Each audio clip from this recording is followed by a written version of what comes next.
Mesdames, mesdemoiselles et messieurs, bienvenue. Le livre est une arme, deuxième partie du livre de Léon Daudet, Vers le roi, une deuxième partie qui raconte, parfois en détail, la vie quotidienne de l'Action française, les rôles dévolus à chacun, l'abnégation des membres dans le travail.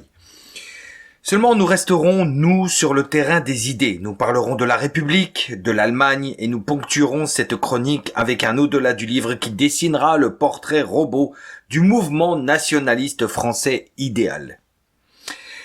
Avant d'entamer l'essentiel, je tenais à vous préciser que le livre se lit comme un roman. Bien souvent, il recèle d'anecdotes, de tranches de vie respirant la joie. La joie dans le combat serait un titre qui décrirait adéquatement le quotidien de l'Action française à l'époque. J'éprouve, je l'avoue, de l'envie quant à la vie menée par Léon Daudet. Des causeries, des débats, des rencontres intéressantes, de l'amitié, des bagarres, des voyages dans toute la France, des restaurants, de profondes rigolades, une vraie liberté de pensée et de ton. Voilà. Allez, Jean-Pierre Mariel. J'ai marché en pensant à la France. La pauvre. Essentiel, nous voilà mes amis. Alors, parlons dégâts de la démocratie, les dégâts qui ont été remarqués par Léon Daudet. Les 7 années d'avant-guerre furent une période, disons, hypocrite, durant laquelle l'Allemagne se prépare scrupuleusement à la guerre et, d'un autre côté, pousse en France à l'aveuglement et à la révolution intérieure. Le régime républicain est celui de la politique rouge, à l'intérieur comme au dehors. À l'intérieur, maçonnisme, guerre aux curés, antimilitarisme. Au dehors, rapprochement franco-allemand, c'est-à-dire envahissement allemand, dont Caillot fut le meilleur représentant. Nous en reparlerons. Et ce qui fait la force de la politique rouge, c'est la finance jouissive internationale qui contrôle les journaux français, qui dirige l'affaire Dreyfus. Voilà l'ennemi contre lequel se dresse l'Action française. Combattre cette politique et ramener le roi, ramener la stabilité, une nécessité de salut public. D'ailleurs, avec le roi, la Première Guerre mondiale aurait-elle pu être évitée? Bonne question. Faisons un peu d'Uchronie, comme on dit. Alors, si l'Allemagne nous fit la guerre, c'est parce qu'elle avait chez nous une puissance, une emprise colossale, que ce soit financièrement, commercialement, politiquement et même philosophiquement.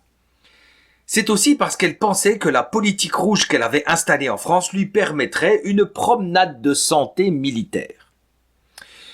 Et ça, c'est la République qui a permis cela.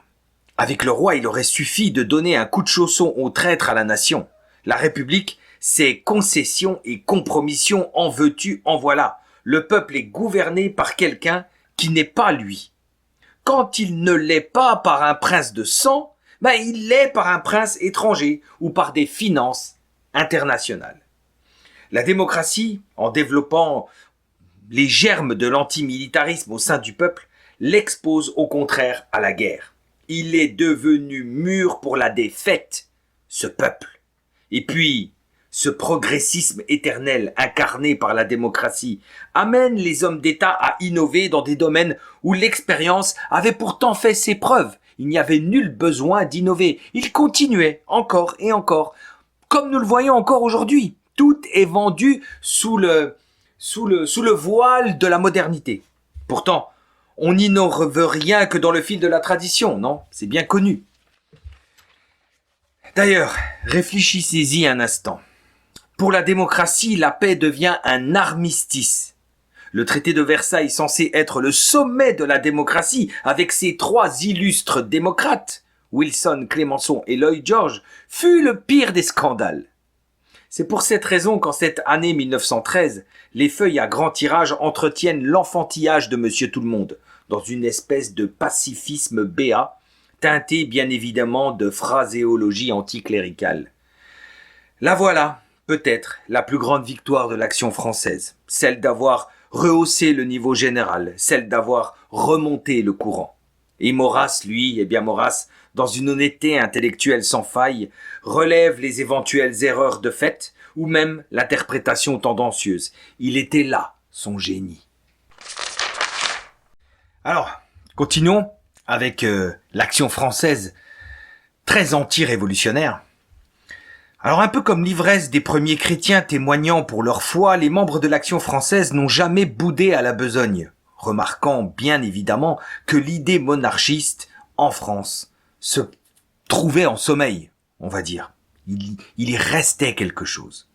La Révolution française n'apporta qu'une perspective matérialiste, qui, nous le voyons en 2025, est à son zénith. Elle ne suscite que la confusion, se heurte délibérément à l'unité et à l'ordre catholique. Mettre la violence au service de la raison. Quelle magnifique formule sortie tout droit du cerveau de Lucien Lacour, un camelot du roi, et qui décrit à merveille l'ignoble et mensongère Révolution française. Mettre la violence au service de la raison. J'ai pas mieux, personnellement. Je n'ai rien lu de mieux ailleurs. L'Action française n'était pas un complot anti-républicain, c'était au contraire une fière affirmation, une déclaration du droit des Français. Idem pour les camelots du roi, ils ont constaté les malheurs de la patrie, en ont cherché la cause et en ont conclu qu'elle venait de l'absence d'un chef héréditaire qui cristallise tous les intérêts nationaux. Et que de vie et de talents français gâchés en République. Pensons à Henri Lagrange, promis à une grande carrière littéraire et tué au champ d'honneur.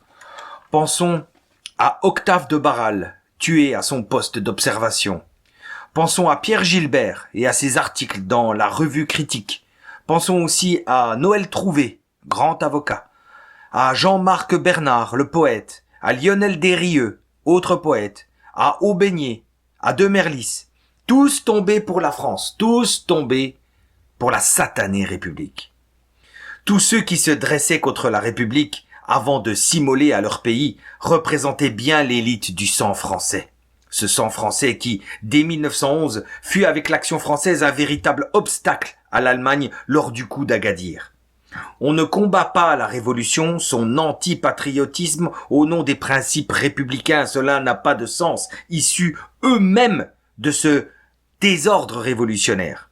Seule la monarchie intégrale est en mesure de s'opposer à la pensée de Rousseau et des encyclopédistes, puis perfectionnée par Karl Marx et qui mène invariablement à cette collusion entre les magnats de la banque de Sem et les agitateurs de l'Internationale rouge. Ouais, tout est résumé dans cette seconde formule. Tout cela fut décrit d'ailleurs, argumenté par Urbain Goyer, dont nous avons parlé dans la chronique 84. Un jour ou l'autre, nous dit Léon Daudet, cette collusion jouissive sera connue du grand public et provoquera assurément un mouvement antisémite incomparablement plus violent que celui de l'affaire Dreyfus. Les jouissifs devraient sérieusement y penser. Alors, enchaînons avec le gros de cette chronique, l'Action française et le rapport avec l'Allemagne. Caillaux prend de plus en plus d'ampleur en France, lui le suppôt de l'Allemagne. Les radicaux, les socialistes, les libéraux et même Jaurès ne jurent que par lui. Les conservateurs, eux, pensaient tenir là un Mozart de la finance. Oui, déjà, il y en avait déjà un avant celui que nous avons à l'heure actuelle, puisque Caillaux fut le financier de l'impôt sur le revenu. Oui, c'est d'époque, les États-Unis aussi ont instauré l'impôt sur le revenu à peu près durant les mêmes années. C'est la création de la Fed aussi, cette époque-là. Daudet le combattait farouchement, enfin, plus précisément le caillotisme. Et qu'était le caillotisme entre 1911 et 1914 ? Eh bien, c'était une pensée absurde disant que nous, Français, pourrions éviter la guerre en nous rapprochant de l'Allemagne, et ce, juste après le coup d'Agadir. Cette pensée fit son chemin au Parlement et provoqua, au contraire, une guerre brusquée. Le Boche est insatiable, s'énerve Léon Daudet. Accordez-lui un siège, il exigera votre maison, puis votre femme, puis votre peau. Écoutez bien, pour que vous mesuriez l'ampleur du phénomène. Jusqu'au 31 juillet 1914, les socialistes français écoutaient et obéissaient à leurs confrères allemands, leur demandant de ne pas voter les crédits de guerre. L'aveuglement de Jaurès à ce sujet, était incroyable. Les hommes qui parlent beaucoup et bien finissent par croire que leurs paroles créent les événements qu'ils désirent. Notre essayiste, lui, regroupa toutes ces idées, toutes ces suspicions dans un livre intitulé « L'avant-guerre », livre qui annonça 17 mois à l'avance tout ce qui allait arriver. Entre 1914 et 1916, la librairie de l'Action française en vendit plus de 50 000. À partir de là, les Allemands s'en mêlèrent. Léon Daudet devint une canaille d'auteur, un pestiféré, et se vit interdire de conférences en France par le ministre germanisant Maluy. Répétons-le. Mais avec un roi, la première mesure, juste avant la Première Guerre mondiale, aurait été la restauration immédiate du bureau des renseignements détruit par Waldeck sur l'ordre d'Israël. La seconde aurait été le redressement d'une politique française de défense nationale. Imaginez cela. Imaginez cela. Nous avons oublié, nous sommes plus de 100 ans plus tard. Mais imaginez cela. La France s'est jetée dans la gueule d'une guerre sanglante contre l'Allemagne sans rien savoir de son ennemi, sans connaître ses intentions, sans même être préparée psychologiquement et militairement à la mener, cette guerre. Avec justement ce brin de préparation qu'aurait occasionné un retour de la monarchie, l'Allemagne aurait-elle poursuivi son dessein? De toute évidence, elle aurait déjà cessé de sous-estimer notre pays. Rien de tout cela n'est arrivé, malheureusement, et la France a souffert. Prenons un exemple.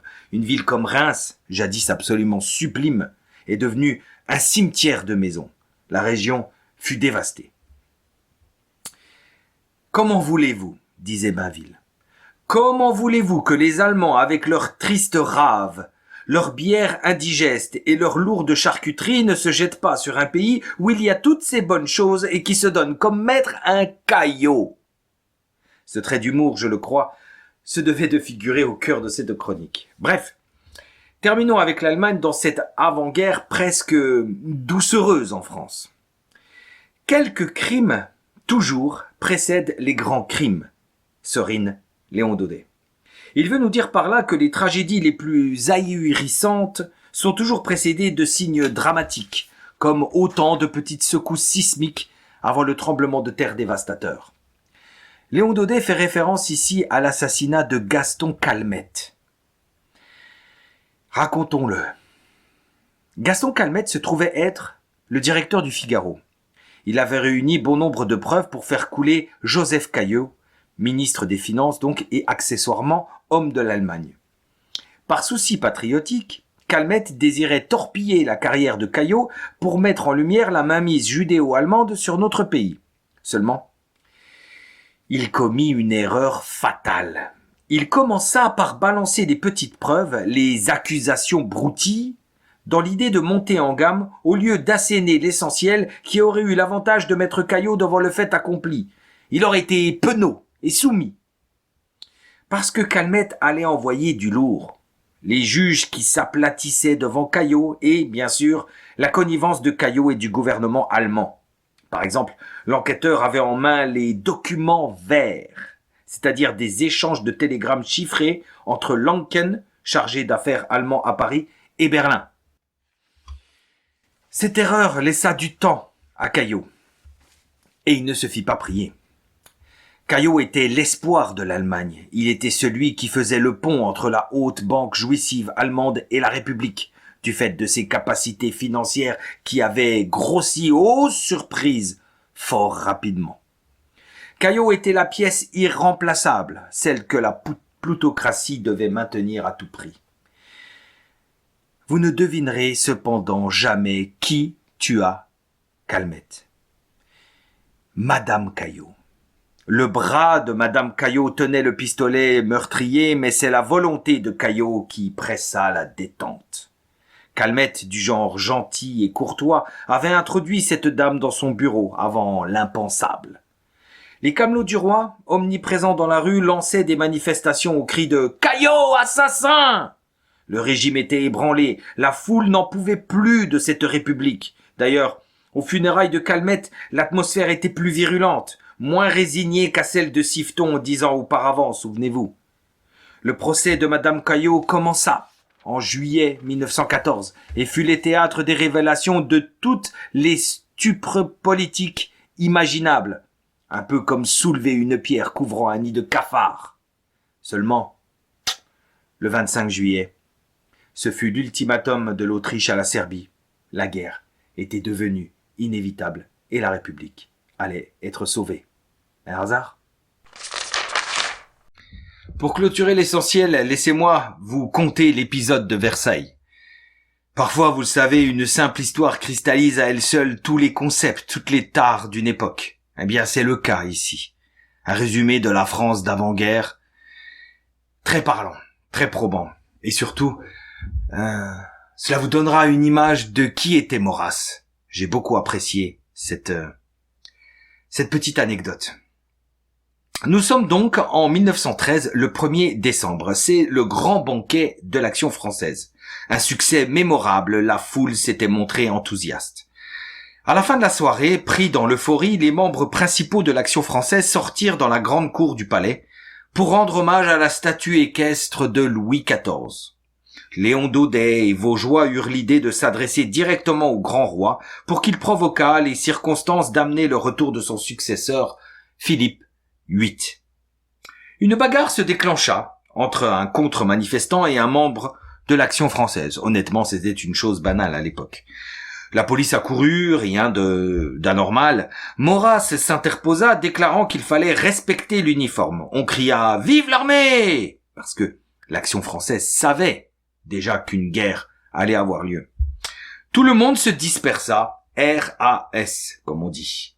Louis XIV resta plongé dans ses réflexions. Histoire terminée? Non, pas du tout. Histoire qui commence. Le lendemain, une plainte fut déposée contre Maurras avec un mandat de comparution devant un juge pour coups et blessures, port d'armes prohibées et menaces. Maurras avait appris qu'il avait menacé le policier avec un revolver de nacre et lui avait dit « Je te brûle !»« Ouais, je te brûle, moi !» telle une cacaille moderne. De plus, il l'avait frappé avec sa canne et avait cassé son dentier en or d'une valeur de 200 francs. Quiconque avait connu et côtoyé Maurras souriait à l'évocation de ces faits rocambolesques. Évidemment, la presse se déchaîna contre l'Action française, et avec des articles vengeurs. L'affaire suivit son cours. En janvier, Maurras devait passer devant le tribunal de Versailles, et le juge jouissif Worms, je crois que ça veut dire ver en allemand, Wurm. Maurras refusa de répondre à cet homme, au lieu de le récuser. Il refusa de répondre, arguant du fait qu'un jouissif était, de facto, non qualifié pour juger un Français. Quelle classe! Quelle classe! Honnêtement, quelle classe! Monsieur le jouissif, de facto, vous êtes non qualifié pour juger un Français. Waouh, quelle classe! 8 mois de prison. Le même juge jouissif avait déjà condamné Devezin à 2 ans de prison auparavant. Jugement sur le Sinaï. Seulement, loin de mettre un coup au moral des monarchistes, cette affaire se transforma assez rapidement en erreur judiciaire reprise partout. Les gens l'avaient senti, les gens l'avaient compris, Maurras était bel et bien innocent. L'Action française avait le vent dans les voiles, Louis XIV avait donné cette impulsion. Ask you a question in English? No. No? We are in France. We speak French. Ok. Merci. Allons au-delà du livre, chers amis, et faisons une sorte de radioscopie de l'Action française. Nous allons nous attarder sur leur exemple et dresser le portrait robot de ce que pourrait être la meilleure boîte de pensée à l'heure actuelle, en 2025, qui serait utile pour renverser la République, faire en sorte que cette République vacille. C'est en ça, en plus, que nous devons nous inspirer de l'Action française, si jamais demain, un mouvement patriote d'envergure devait naître pour sauver la France. Et donc nous allons dire tout ce dont on aurait besoin de créer, tout ce dont ce mouvement aurait besoin pour qu'il puisse fonctionner. J'ai noté, selon moi, 4 choses absolument essentielles. Et je vais les expliquer. 4 choses essentielles pour qu'un mouvement puisse être pérenne et efficace pour redresser la France. On va appeler ça une boîte de pensée. D'abord, historiquement et philosophiquement, il faudra que ce mouvement démystifie les fables mensongères entourant les œuvres de nos rois, entre autres, et qu'il détruise les mensonges de l'histoire. En clair, ce mouvement ne doit avoir peur de rien. Il doit être en phase avec la vérité. Premier point. Deuxième point. En éducation, il faudra refaire une éducation de l'intelligence qui a été souillée, faussée depuis tant de siècles par les programmes officiels de la République ainsi que par les médias aux ordres. Un étau de propagande puissant auquel n'était pas soumise l'action française à son époque ou moindrement. Aujourd'hui, la propagande est beaucoup plus puissante, beaucoup plus. Donc il faut véritablement un organe médiatique qui puisse aider cette boîte de pensée. Troisièmement, au niveau de la pensée justement, il faudra revenir aux fondements, aux fondamentaux français, c'est-à-dire au génie qui fit la force et la grandeur de cette race et de cette nation. L'équilibre entre l'érudition, ce que moi j'aime appeler l'atticisme, et la capacité à avoir une vue d'ensemble logique et raisonnée, c'est-à-dire l'intellectuel à la française. C'est d'ailleurs vers cela que s'élevait l'enseignement français jadis. Quatrième et dernier point. Il faudra aussi obligatoirement retourner aux faits religieux pour être en mesure de mener le combat. Le religieux a du courage, de la verve, grâce à ses bases irréfragables. Ainsi, il ne craint pas la mort, il ne craint pas l'impopularité au milieu des hommes. Vouloir se montrer populaire au milieu des hommes, tenter de les séduire, de les convaincre, c'est immanquablement perdre en clairvoyance. Le religieux n'a pas peur des morsures de la vie. En clair, pour mener la guerre, il faut avoir toutes les armes. Aucune ne doit manquer car l'ennemi attaquera, lui, sur tous les terrains. Que jamais ne sorte de France la gloire qui s'y est arrêtée.